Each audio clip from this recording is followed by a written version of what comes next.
Assalamualaikum warahmatullahi wabarakatuh. Terima kasih atas kesempatannya. Kali ini kita akan membahas mengenai pengujian hipotesis dua rata-rata. Pada pengujian hipotesis dua rata-rata ini, yang akan kita bahas yaitu uji dua rata-rata sampel bebas besar di mana N lebih dari 30 dan uji dua rata-rata sampel bebas kecil di mana N kurang dari sama dengan 30 dan yang terakhir yaitu sampel berpasangan. Untuk langkah-langkah pengujiannya, yaitu ada 5 langkah. Yang pertama memformulasikan H0 dan H1, yang kedua menentukan nilai alfa dari nilai tabel Z, yang ketiga menentukan kriteria pengujian daerah penerimaan atau penolakan H0, dan yang keempat menghitung nilai Z hitung, serta yang kelima menentukan kesimpulan H0 diterima ataupun ditolak. Baik, di sini untuk contoh soal atau aplikasi dari uji hipotesis dua rata-rata dengan sampel besar N lebih dari 30, yaitu seorang peneliti menyatakan bahwa ada perbedaan antara rata-rata kelembapan suatu zat tertentu dengan menggunakan cara A dan juga cara B. Untuk membuktikan pernyataan tersebut dilakukan pengukuran dengan cara A sebanyak 50 kali, ternyata rata-rata kelembapannya 60,2 dan simpangan bakunya 24,7. Cara B dilakukan 60 kali, ternyata rata-rata kelembapannya 70,4 dan simpangan bakunya 37,2. Ujilah kebenaran pernyataan penelitian tersebut. Di sini untuk langkah-langkah pengujian hipotesis rata-rata sampel besar tersebut, yang pertama yaitu memformulasikan H0 dan H1. Jadi, seorang peneliti menyatakan bahwa ada perbedaan antara rata-rata kelembapan suatu zat tertentu dengan menggunakan cara A dan juga cara B. Yang perlu kita garis bawahi yaitu adanya perbedaan. Maka dari itu, karena ada keterangan adanya perbedaan, di sini kita akan menggunakan mu1 sama dengan mu2 dan mu1 tidak sama dengan mu2. Jadi H0 mu1 sama dengan mu2 dan H1 mu1 tidak sama dengan mu2, di mana H1 ini merupakan kata peneliti. Nah, mu1 sama dengan rata-rata kelembapan suatu zat dengan cara A dan mu2 rata-rata kelembapan suatu zat dengan cara B. Baik, selanjutnya yaitu langkah kedua, di mana menentukan nilai alfa yang diinginkan. Nah, alfa di sini yaitu 0,05 atau 5%. Yang ketiga, menentukan kriteria pengujian.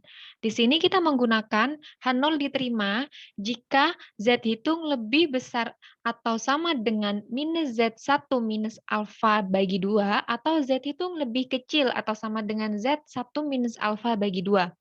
Dan H0 ditolak jika Z hitung lebih besar dari Z1 minus alfa bagi 2 atau Z hitung kurang dari minus Z1 minus alfa dibagi 2. Selanjutnya diubah menjadi minus Z1 minus 0,05. Nah, 0,05 kita peroleh dari langkah 2 tadi. Untuk alfanya, kita tinggal masukkan ke 1 minus alfa tadi. Maka H0 diterima jika minus Z 0,475 kurang dari sama dengan Z hitung kurang dari sama dengan Z 0,475. Dan H0 ditolak jika Z hitung lebih dari Z 0,475 atau Z hitung kurang dari Z 0,4 minus Z 0,475. Selanjutnya kita akan menentukan nilai Z dari tabel Z di sini. Di sini 0,475 kita akan melihat di sebelah kiri terlebih dahulu yaitu 1,9 dan di atas yaitu 0,05. Sehingga langkah ketiga yaitu menentukan kriteria pengujian. Karena tadi kita telah melihat Z-nya 1,96, 1,9 di sebelah kiri dan 0,06 di atas, maka di sini H0 diterima jika minus 1,96 kurang dari sama dengan Z hitung atau kurang dari sama dengan 1 minus 0,96 dan H0 ditolak jika Z hitung lebih dari 1,96 atau Z hitung kurang dari minus 1,96. Di sini juga telah ada gambarnya, ada minus 1,96 dan 1,96. Penerimaan H0 ada di tengah dan penolakan H0 ada di sebelah kiri dan juga ada di sebelah kanan. H0 diterima atau H1 ditolak jika minus 1,96 kurang dari sama dengan Z hitung kurang dari sama dengan 1,96.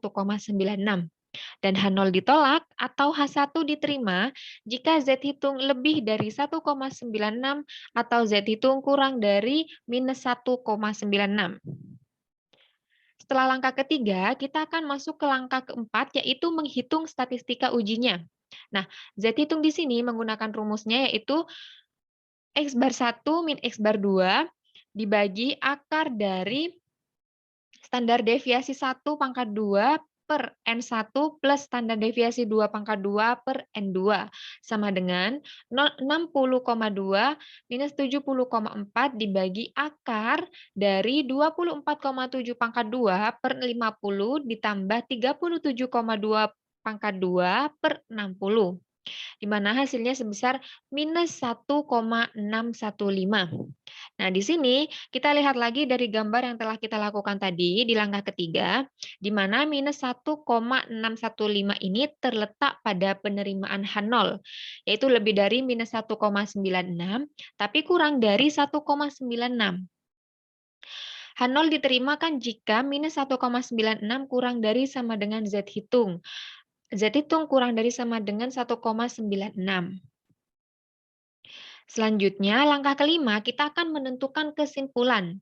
Nah, dari hasil tadi, mulai dari langkah 1 hingga langkah 4, maka bisa disimpulkan bahwa H0 ini diterima karena minus 1,96 kurang dari sama dengan Z hitung kurang dari sama dengan 1,96. Jadi interpretasinya H0 μ1 sama dengan μ2, rata-rata kelembapan zat dengan cara A sama dengan cara B, kata penelitian terbukti tidak benar. Selanjutnya, kita akan membahas mengenai uji dua rata-rata sampel bebas kecil di mana N kurang dari sama dengan 30. Nah, langkah-langkah untuk pengujiannya sama seperti sampel bebas besar tadi, musinya di sini ada soal yaitu untuk memproduksi lampu pijar, suatu pabrik menggunakan dua macam kawat listrik yang berbeda. Diambil sampel random masing-masing sebanyak 10 buah lampu. Nah, 10 buah lampu di sini yaitu sebagai N1 dan juga N2 karena sampel random masing-masing. Lampu yang dibuat dengan kawat listrik jenis 1 mempunyai daya pakai 1.200 jam dengan simpangan baku 120 jam. Lampu yang dibuat dengan kawat listrik jenis 2 mempunyai daya pakai 1.320 jam dengan simpangan baku 150 jam. Dengan tingkat kesalahan 5%, ujilah apakah ada perbedaan daya pakai lampu dengan menggunakan kawat listrik jenis 1 dan juga jenis 2. Kita lanjut kepada penyelesaiannya, di mana yang pertama memformulasikan H0 dan H1. Untuk H0 ini, μ1 sama dengan μ2, di mana tidak adanya perbedaan. Sedangkan H1, μ1 tidak sama dengan μ2, di mana adanya perbedaan. Selanjutnya, langkah yang kedua yaitu menentukan nilai alfa pada nilai T tabelnya.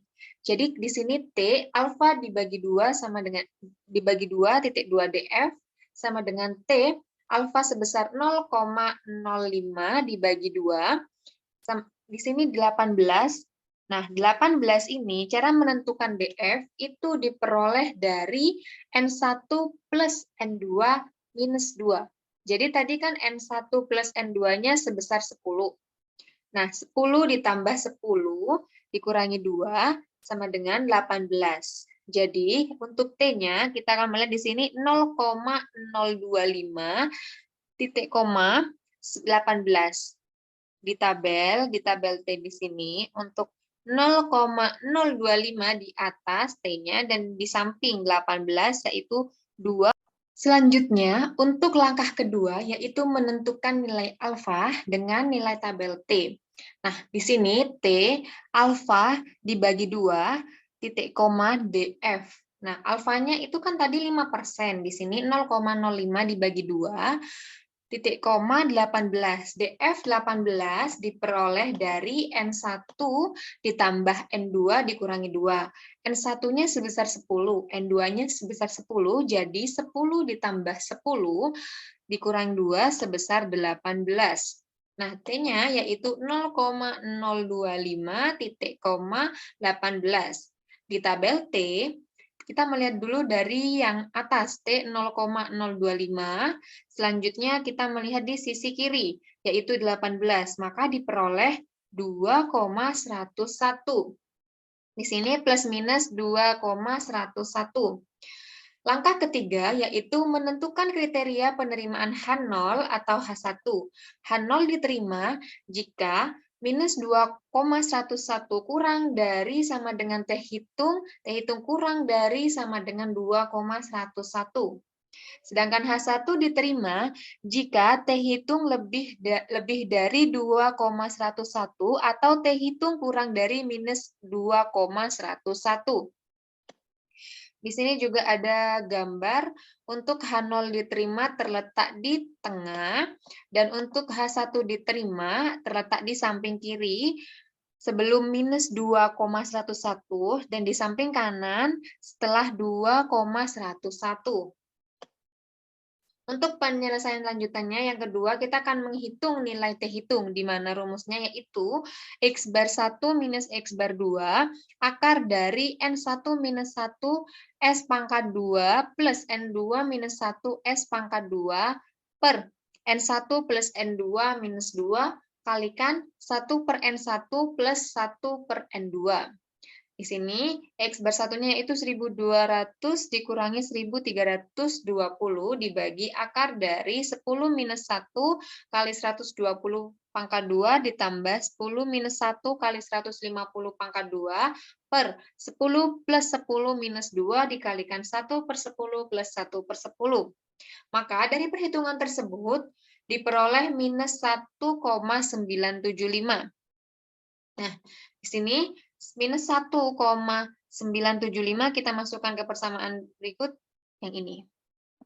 Nah, langkah terakhir yaitu langkah kelima adalah kesimpulan. Dari T hitung ini kita memperoleh kesimpulan di mana H0 itu diterima. Jadi tidak ada perbedaan daya pakai lampu dengan menggunakan kawat listrik jenis 1 dan juga jenis 2. Yang terakhir, kita akan membahas mengenai uji dua rata-rata sampel berpasangan atau paired sample. Langkah-langkah pengujiannya sama, yaitu dari yang pertama memformulasikan H0 dan H1. Yang kedua di sini menentukan nilai alfa, nilai tabel T. Di sini juga menggunakan nilai tabel T sama seperti sampel kecil tadi. Yang ketiga menentukan kriteria pengujian.